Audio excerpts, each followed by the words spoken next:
Good night to all of you. स्वागत है आपका हमारे चैनल तिरपलनी ऑनलाइन क्लासेज में। मैं लेकर आया हूं आपके लिए यूपी पॉलिटेक्निक एंट्रेंस एग्जाम 2020 के लिए केमिस्ट्री का मोस्ट इम्पोर्टेंट चैप्टर गैसीय लाज यानी कि गैसीय नियम। इसमें से आपके एंट्रेंस एग्जाम में एक या दो क्वेश्चन पूछे जाते हैं। आपके हर साल एक या दो क्वेश्चन आपके गैसीय नियम चैप्टर से पूछे जाते हैं। यहाँ पे आपका दिया है तापक्रम, दाब, आयतन तथा गैस में उपस्थित कणों की संख्या के मध्य संबंध को दर्शाने वाले नियमों को गैसीय नियम कहा जाता है। क्या कह रहा है? गैस की जो परिभाषा दिया है गैसीय नियम की, क्या दिया है? वो दिया है आपका तापक्रम, दाब, आयतन तथा गैस में उपस्थित कणों की संख्या के मध्य संबंध को दर्शाने वाले नियमों को गैसीय नियम कहा जाता है। अब दे रहा है आपका क्या? बायल का नियम। बायल का नियम क्या होता है? जो बायल का नियम होता है वो होता है आपका स्थिर ताप पर। क्या? स्थिर दाब पर। स्थिर ताप पर क्या होता है आपका? किसी निश्चित द्रव्यमान की गैस का आयतन उसके दाब के व्युत्क्रमानुपाती होता है। यदि आयतन भी हो तथा दाब पी हो तो क्या हो जाएगा? भी अनुक्रमानुपाती आपका भी अनुक्रमानुपाती 1/p हो जाएगा। किस पर? स्थिर ताप पर आपका, स्थिर ताप पर आपका। ठीक, उसके बाद क्या हो जाएगा आपका? पीवी इजकल टू क्या हो जाएगा आपका?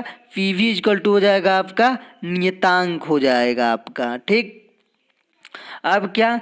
यदि स्थिर ताप पर, क्या? स्थिर ताप पर किसी निश्चित द्रव्यमान की गैस का P1 दाब पर आयतन V1 है। क्या?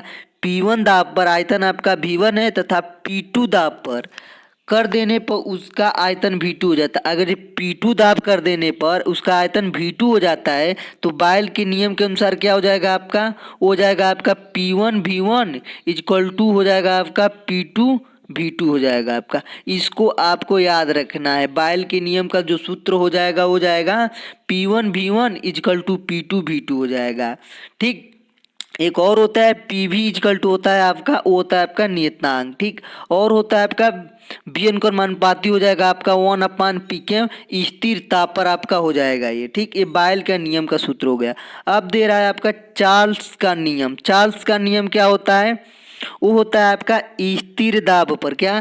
स्थिर दाब पर किसी निश्चित द्रव्यमान की गैस का आयतन उसके परम ताप के व्युत्क्रमानुपाती होता है। क्या? उसके आयतन के परम ताप के व्युत्क्रमण अनुक्रमानुपाती होता है। यदि आयतन भी तथा परम ताप टी हो तो क्या हो जाएगा? भी अनुक्रमानुपाती आपका टी हो जाएगा और V/T इक्वल टू आपका हो जाएगा, हो जाएगा आपका नियतांक हो जाएगा। ठीक, यहाँ पे आपका दे रहा है यदि स्थिर दाब पर, क्या? स्थिर दाब पर किसी निश्चित द्रव्यमान की गैस का T1 परम ताप पर, क्या? T1 परम ताप पर आयतन आपका V1 तथा परम ताप T1 से T2 कर देने पर आपका क्या? जो आपका परम ताप है T1 से T2 कर देने पर उसका आयतन जो V2 हो जाता है तो हो जाएगा आपका V1/T1 इक्वल टू हो जाएगा V2/T2 हो जाएगा। ये आपका जो फार्मूला है वो है आपका किसका? चार्ल्स के नियम का। ये आपका चार्ल्स के नियम का फार्मूला हो जाएगा V1/T1 इक्वल टू V2/T2। आगे कह रहा है आपका चार्ल्स के नियम के अनुप्रयोग। चार्ल्स के नियम के अनुप्रयोग क्या है?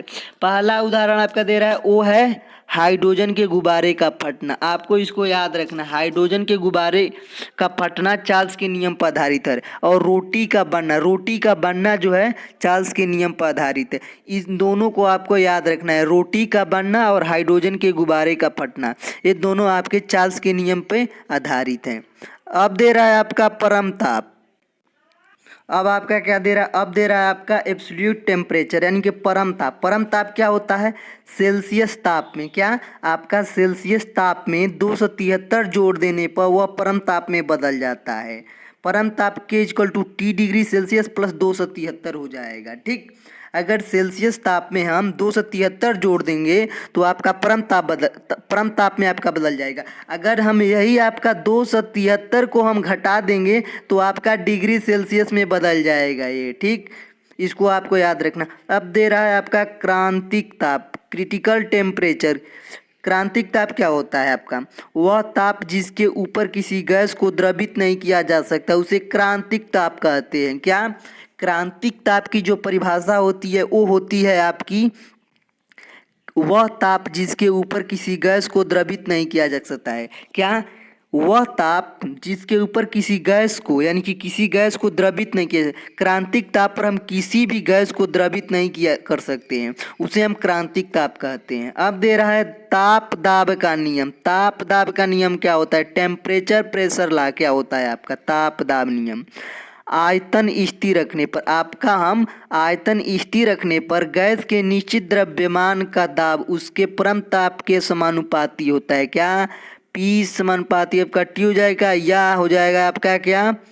P/T इक्वल टू हो जाएगा आपका नियतांक हो जाएगा ये। ठीक, इसको आपको याद रखना है। क्या? P समानुपाती T या P/T इक्वल टू नियतांक हो जाएगा। ठीक, ये हो जाएगा आपका ताप दाब का नियम। अब दे रहा है आपका आदर्श तथा वास्तविक गैसें। आदर्श तथा वास्तविक गैसें किसे कहते हैं? तो सबसे पहले बता दें हम आदर्श गैस किसको कहते हैं।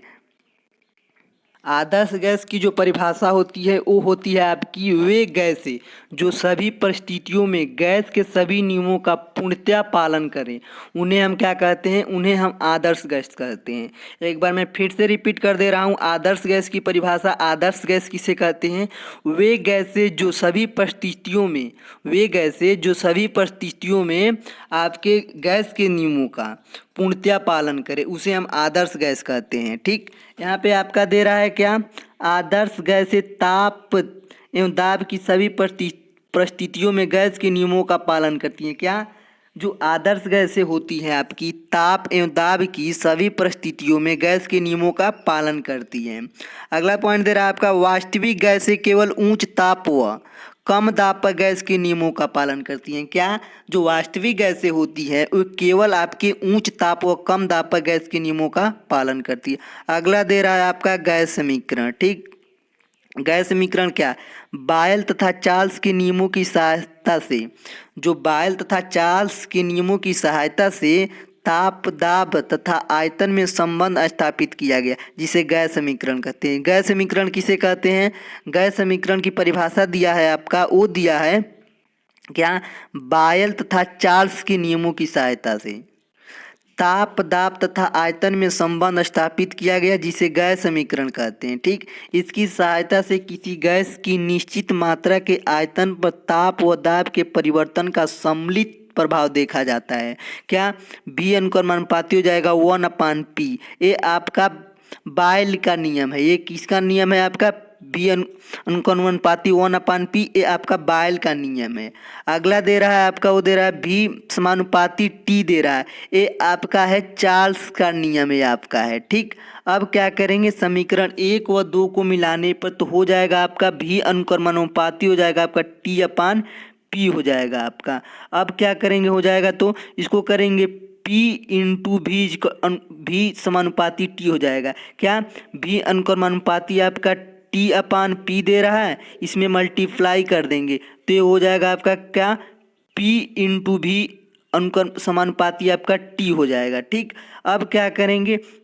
अब लिखेंगे हम PV इक्वल टू RT, जहाँ R क्या हो जाएगा आपका? गैस स्थिरांक हो जाएगा। R इसमें आपका जो है वो गैस स्थिरांक हो जाएगा। ठीक, अब दे रहा है आपका R का मान। R का मान जो होता है वो कितना होता है? जो R का मान होता है वो होता है आपका 8.314 joule kelvin inverse mole inverse, या 2 calorie kelvin inverse mole inverse होता है। जो आर गैस स्थिरांक है उसका मात्रक पूछ लिया जाता है, तो उसका जो मात्रक होता है वो होता है आपका joule kelvin inverse mole inverse, और अथवा क्या होता है 2 calorie kelvin inverse mole inverse. और जो आर गैस स्थिरांक है उसका मान होता है वो होता है आपका 8.314 होता है आपका। ठीक, अब दे रहा है आपका क्या? गैस के n मोलों के लिए आदर्श गैस समीकरण PV equal to N into R into T है। यदि गैस का आयतन तथा ताप दाब V1 T1 तथा P1 से बदलकर V2 T2 तथा P2 कर दिया जाए तो क्या हो जाएगा आपका?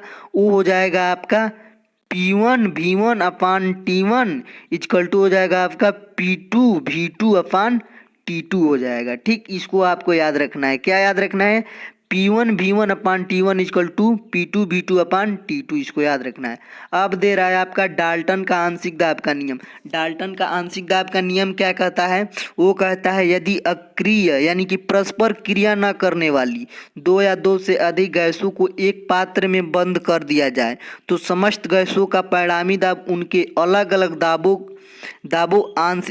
अलग अलग दाबों यानी कि आंशिक दाबों के योग के बराबर होता है। यदि गैस के आंशिक दाब क्रमशः आपका P1 P2 P3 dot dot n तक दिए हों तो क्या हो जाएगा? आपका परिणामी दाब आपका होगा, जो परिणामी दाब वो हो जाएगा P equal to P1 plus P2 plus P3 प्लॉट डॉट डॉट हो जाएगा आपका। ठीक, इसको याद रखना है आपका।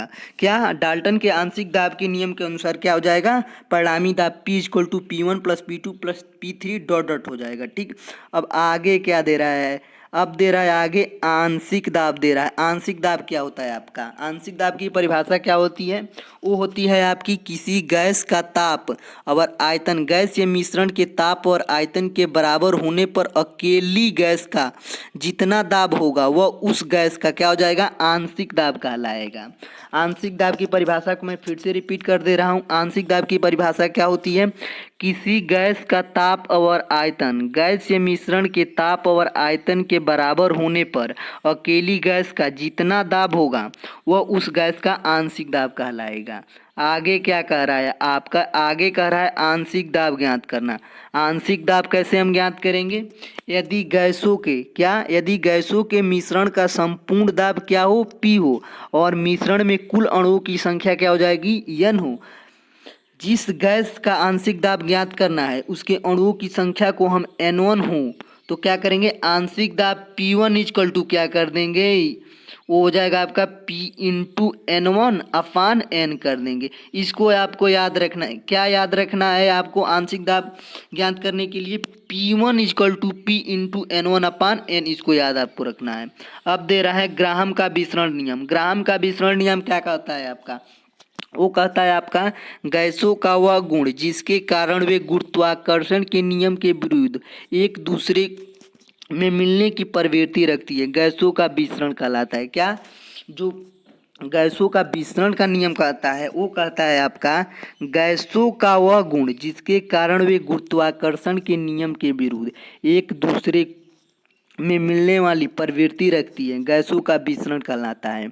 आगे कह रहा है ग्राहम के अनुसार किसी गैस के विसरण की दर उसके घनत्व के वर्गमूल के व्युत्क्रमानुपाती होती है।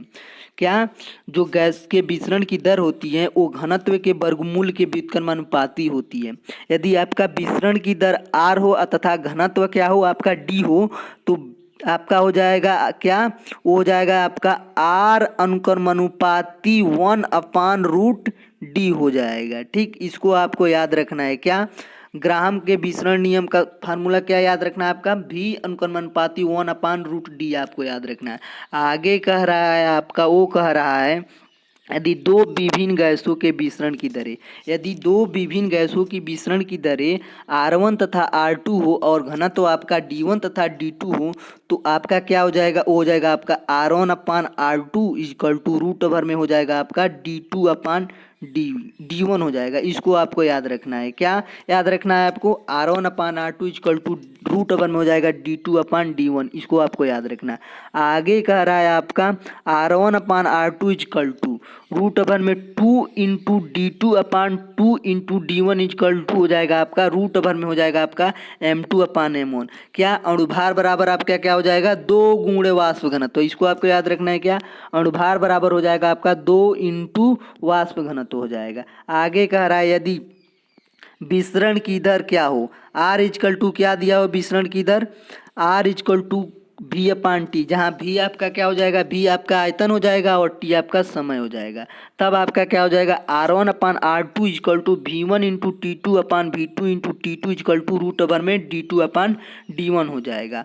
अब कह रहा है आपका गैसों की आणविक गतिया। गैसों की आणविक गतिया में क्या दे रहा है आपका? वर्ग माध्य मूल वेग दे रहा है। क्या?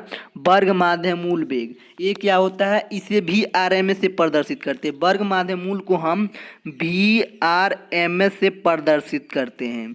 ठीक, यह तापमान एवं अणुभार पर निर्भर क्या करता है, यह ताप एवं अणुभार पर निम्न प्रकार निर्भर करता है। जो आपका अणुभार होता है और ताप होता है उस पर निम्न प्रकार ये वर्ग माध्यमूल वेग निर्भर करता है। क्या, VRMS इक्वल टू रूट भर में हो जाएगा 3RT/m हो जाएगा। इसको आपको याद रखना है। क्या याद रखना है आपको, VRMS इक्वल टू हो जाएगा रूट ओवर में 3RT/m याद रखना है आपको। आगे कह रहा है आपका क्या, वो कह रहा है यदि दो गैसों का ताप T1 एवं T2 पर वर्ग माध्यमूल वेग क्या वेग दिया है आपका V1 तथा V2 हो तथा उनके अणुभार कैपिटल M1 तथा कैपिटल M2 हो तो क्या हो जाएगा आपका, हो जाएगा आपका V1/V2 equal to root over में हो जाएगा आपका क्या T1 इंटू M2 अपान हो जाएगा T2 इंटू M1। इसको आपको याद रखना है। क्या याद रखना है आपको, V1/V2 equal to root over में T1 इंटू M2 अपान T2 इंटू M1। इसको आपको याद रखना है। आगे कह रहा है आपका अधिकतम प्रायिकता वेग। ठीक, इसे हम किससे प्रदर्शित करते हैं, इससे हम U इंटू MP से प्रदर्शित, इसे हम UMP से प्रदर्शित करते हैं। ठीक, यह तापमान तथा अणुभार में से निम्न प्रकार संबंधित है। ये जो आपका होता है अधिकतम प्रायिकता वेग, यह आपका तापमान और अणुभार से निम्न प्रकार संबंधित है। कैसे संबंधित है, UMP equal to root over में हो जाएगा आपका 2RT/m। इसको आपको याद रखना है। क्या याद रखना है आपको, वो याद रखना है आपको BMP equal to root over में 2RT/m। इसको आपको याद रखना है। आगे कह रहा है आपका, वो कह रहा है यदि दो गैसों का ताप T1 तथा T2 पर क्या, यदि दो गैसों का ताप T1 तथा T2 पर अधिकतम प्रायिकता वेग क्रमशः U1 तथा U2 हो और उनके अणुभार M1 तथा M2 हो तब क्या हो जाएगा आपका, हो जाएगा आपका U1/U2 इक्वल टू हो जाएगा रूट ओवर में आपका T1 इंटू M2 अपान T2 इंटू M1। इसको आपको याद रखना है। क्या याद रखना है आपको, U1/U2 equal to root over में T1 इंटू M2 अपान रूट T2 इंटू M1। इसको आपको याद रखना है। आगे कह रहा है आपका क्या, एक्सपर्ट टिप्स में क्या दे रहा है, वो दे रहा है आपका 0 डिग्री सेल्सियस अथवा 273 केल्विन को मानक ताप तथा 760 मिमी अथवा 76 सेमी दाब को मानक दाब माना जाता है। मानक दाब किसको माना जाता है, वो आपका माना जाता है 0 डिग्री सेल्सियस या 273 केल्विन को मानक ताप और 760 मिमी अथवा 76 सेमी को हम दाब को क्या मानक दाब मानते हैं। आगे दे रहा है आपका गणना करने के लिए ताप 0 डिग्री सेल्सियस को 273 जोड़कर परम ताप में अवश्य परिवर्तित कर लेना चाहिए। अगर न्यूमेरिकल आप वैल्यू को जब सॉल्व करते हैं न्यूमेरिकल को उसमें सेल्सियस में दिया है तो उसे हम क्या करेंगे, उसमें 273 जोड़कर परम ताप में परिवर्तित कर लेंगे, उसके बाद सॉल्व करेंगे। अगर ऐसा नहीं करते, आप 273 जोड़कर परम ताप में बदलकर सॉल्व नहीं करते हैं तो आपका क्वेश्चन गलत हो जाएगा। ठीक, इस आगे दे रहा है आपका स्थिर दाब पर किसी गैस की निश्चित मात्रा का आयतन उसका ताप 0 डिग्री सेल्सियस से बढ़ाकर 1 डिग्री सेल्सियस कर देने पर प्रारंभिक आयतन से 1/273 भाग क्या हो जाता है आपका बढ़ जाता है। इसी प्रकार तापमान में 0 डिग्री सेल्सियस से घटाकर -1 डिग्री सेल्सियस